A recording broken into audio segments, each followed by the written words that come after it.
Am I the a-hole for refusing to give my late husband's possible affair baby any money? My husband passed away almost 3 years ago, leaving me a solo mom of an 8-year-old. I've learned a lot about who he really was since then. Let's just say that if he were alive, we wouldn't still be married. About 6 weeks ago, a process server showed up trying to serve him with a court order to submit DNA for a kid. I gave him a copy of the death certificate and sent him on his way. Shortly after that, a woman shows up on my doorstep saying that the kid she had with her was my late husband's child. Is it? I don't know and I don't care. It kind of looks like him, but also looks young enough that they would have had to have been conceived very, very shortly before his death. I told her that he was gone and where she could find his grave. She almost immediately started demanding her half of his estate. I laughed and told her that half of nothing was nothing and she was welcome to that.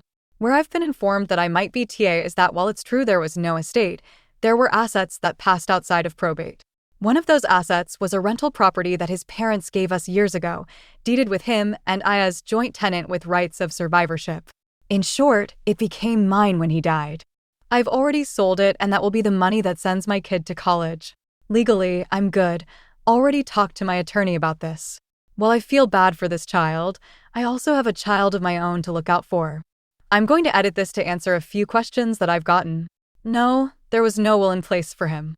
In my state, intestate inheritance laws say that if the only heirs are me and my child, then the first $50,000 of the estate go to me and my child gets half of what's left.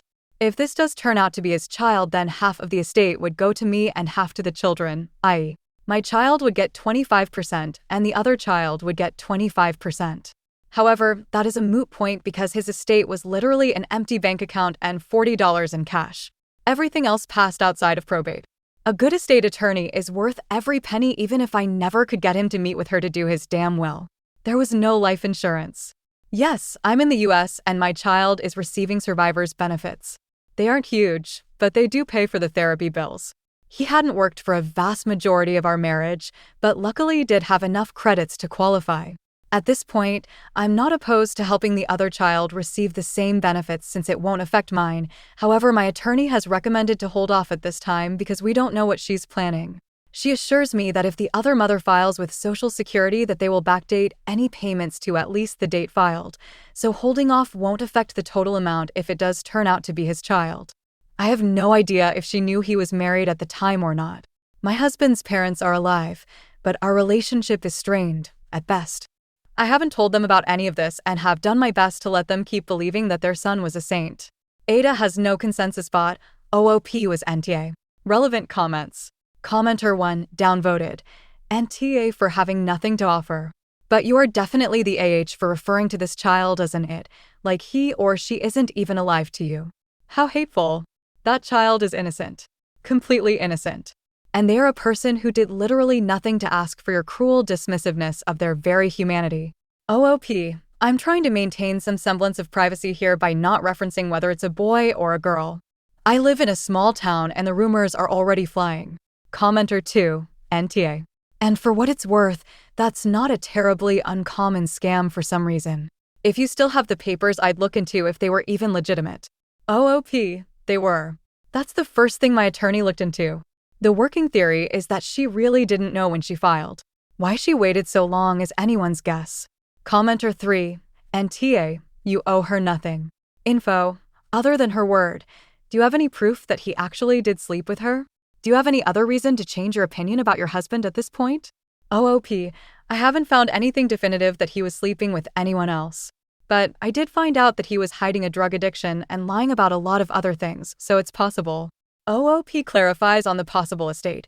OOP, when I say there was no estate, I mean there was no estate. We had separate bank accounts. His was empty and there was $40 in his wallet. It's still there actually. He didn't work, had no life insurance, and was generally uninterested in handling financial stuff. There was nothing else that wasn't jointly owned or solely in my name. Deleted commenter. NTA, but keeping a rental property would have been a better choice than selling it and letting it sit in a bank account for a decade. OOP, that place was an albatross. It needed thousands of dollars worth of work, and I just didn't have the bandwidth to be a landlord at that time. It's actually in a brokerage account, so it's not losing ground to inflation. Does OOP or her child qualify for survivor's benefits? OOP, my child does receive benefits, but not nearly that much. It's enough to cover their therapy bills. My husband hadn't worked consistently in at least 10 years, but thankfully did have enough credits to qualify. Update, 4.5 months later. I posted here several months ago and thought I'd make an update now that almost everything is settled. So, it is his child. Or at least there's enough shared DNA to determine that my in-laws are the grandparents, and there's no way that it's their other sons. The biggest update is that the mother doesn't currently have custody. I'm still a bit unsure of the timeline, but there might have already been a CPS case open when she first contacted me. She's apparently a fan of the same illicit substances that my husband was. That would explain how they met. Unfortunately, that means that the child is now in foster care. My in-laws were not deemed an appropriate placement, and I won't do it. I have been working with the caseworker with regards to getting Social Security benefits for the child. In my state, survivor benefits offset any child support obligations, so even if there was an estate, the SS benefits most likely exceed the amount he would owe based on his work history prior to death. This hasn't affected my own child's benefits. I still haven't determined exactly what I will do with this information going forward. I have set aside some money in an online savings account, but it's still in my name. Until the mother's rights are completely terminated or the child ages out of the system, I don't want anything that would possibly give her access to it. I will also eventually have to tell my child that there is a sibling out there.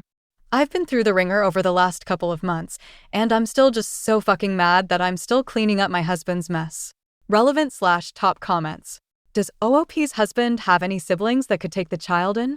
OOP. There are 2 siblings, both out of state. His brother is single and in the military and isn't a good option. His sister is, let's just say, militantly child-free. There are a couple of cousins that might be suitable eventually.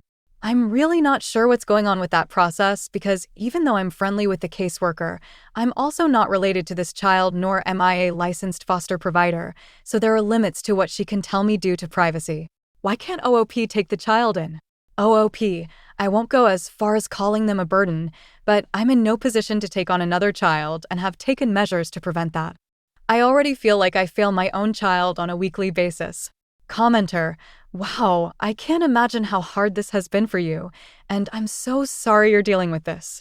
You're not just managing the fallout of your late husband's actions, you're also being incredibly thoughtful about protecting your child and this other child's future, all while trying to navigate your own emotions. I think it's really commendable that you're ensuring the child gets the Social Security benefits they're entitled to, even though you're under no obligation to do so. Setting aside money for their future is above and beyond, especially given the situation with the mother. Keeping it in your name until things stabilize sounds like the smart and safe call. When the time comes to tell your child about their sibling, I hope you have support to help navigate that conversation. You've already shown so much strength and grace in a really unfair situation. Don't forget to give yourself space to process everything. You deserve peace after everything you've been through. You're doing amazing, even if it doesn't feel like it.